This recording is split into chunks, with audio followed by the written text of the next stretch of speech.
Okay, so Natasha, what's causing all of this unusual weather down south? Yeah, it's all the cold air that's over us right now. So it always pushes south, right? And even down into the U.S., the Florida panhandle sometimes gets some of this cold weather.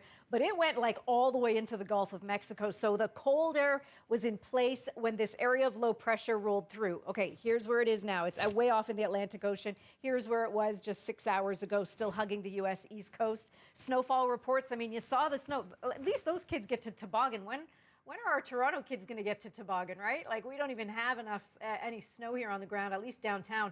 16, 10, and 5, and 6 centimeters of snow were some of the amounts that were recorded. And that cold air is still in place, although starting to get better. Although this afternoon, temperatures still around the freezing mark in Atlanta. Even Miami, which is usually at around 22 to 25 degrees, is well below seasonal. And here's Orlando's forecast highs over the next 10 days. They will come back to seasonal, but the next couple of days still going to be very, very chilly. And speaking of chilly, the current wind chill is minus 17 in Toronto. It's going to be another cold night tomorrow night as we drop back to a wind chill of minus 21, and then we'll rebound here for the weekend. So it is getting milder, but I'm going to focus on some snow that is coming tonight, especially if you are out through Durham, Oshawa, Whitby. Pickering is under the snow squall watch as well. This is a heads up. Things could get nasty as winds off the lake. And again, this gets going overnight tonight into tomorrow morning. This is the morning rush now. So again, that southwest wind still driving in that snow out through the east end.